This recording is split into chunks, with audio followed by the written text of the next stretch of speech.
ভারতের সেকেন্ড সবথেকে বড় মিউচুয়াল ফান্ড আইপিও নিয়ে আসছে আইসিআইসিআই এএমসিসি। আইসিআইসিআই এএমসিসি 10 লাখ করোড় টাকার হচ্ছে অ্যাসেট ম্যানেজমেন্ট করে। এর থেকে বড় একটি হলো সেটা হচ্ছে এসবিআই। এসবিআই হচ্ছে প্রায় 12 লাখ করোড় টাকার হচ্ছে অ্যাসেট ম্যানেজমেন্ট করে। এটিকে আইপিও বলা যায় না, এটি হচ্ছে ওএফএস, অফার ফর সেল। তো আমরা আজকে জানবো হচ্ছে আইসিআই পটেনশিয়াল অ্যাসেট ম্যানেজমেন্টের আইপিও ডিটেলস। হচ্ছে 12ই ডিসেম্বর থেকে 16ই ডিসেম্বর 2025। ফেস ভ্যালু হচ্ছে 1 টাকা পার শেয়ার। প্রাইস ব্যান্ড রাখা হচ্ছে 2061 টাকা থেকে 2165 টাকা। লট সাইজ হচ্ছে 6। সেল টাইপ হচ্ছে offer for sale. Issue type হচ্ছে বুক বিল্ড ইস্যু আইপিও। লিস্টেড হবে এনএসসি বিএসসিতে। টোটাল ইস্যু চাই হচ্ছে 10,602 কোটি টাকার আইপিও। অ্যালটমেন্ট হবে 17ই ডিসেম্বর 2025। রিফান্ড হবে 18ই ডিসেম্বর 2025। শেয়ার ডিমেটে ক্রেডিট হবে 18ই ডিসেম্বর এবং স্টক মার্কেটে লিস্ট হবে 19ই ডিসেম্বর 2025। রিটেল ইনভেস্টর মিনিমাম 1 লটের জন্য অ্যাপ্লাই করতে পারবে, যেখানে 6টি শেয়ার থাকবে যার ভ্যালু হবে 12,990 টাকা। রিটেল ইনভেস্টর ম্যাক্সিমাম 15টি লটের জন্য অ্যাপ্লাই করতে পারবে, যেখানে 90টি শেয়ার থাকবে যার ভ্যালু হবে 1,94,885 টাকা। চ্যানেল ইনভেস্টর মিনিমাম 16টি লটের জন্য অ্যাপ্লাই করতে পারবে, যেখানে 96টি শেয়ার থাকবে যার ভ্যালু 2,07,840 টাকা। এজেন্ট ইনভেস্টর ম্যাক্সিমাম হচ্ছে 76 লটের জন্য অ্যাপ্লাই করতে পারবে, যেখানে 456টি শেয়ার থাকবে যার ভ্যালু হবে 9,87,240 টাকা। এখন আমরা দেখব কোম্পানির পটেনশিয়াল।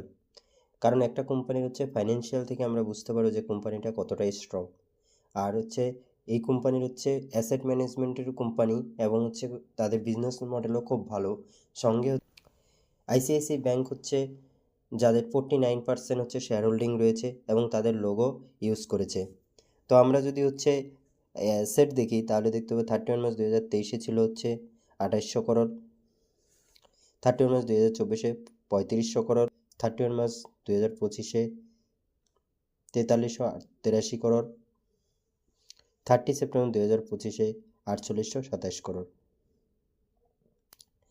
টোটাল ইনকাম যদি তাহলে দেখতে পাবো 31 মার্চ 2023 2838 করোড় এবং 31 মার্চ 2024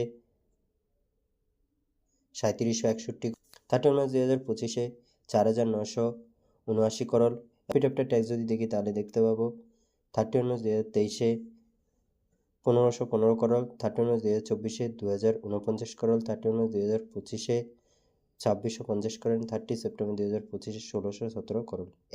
এবিটা যদি দেখি তাহলে দেখতে পাবো 31 মার্চ 2023 2072 করোড় এবং 31 মার্চ 2024 2780 করোড়, 3636 করোড় এবং 30 সেপ্টেম্বর 2025 2210 করোড়।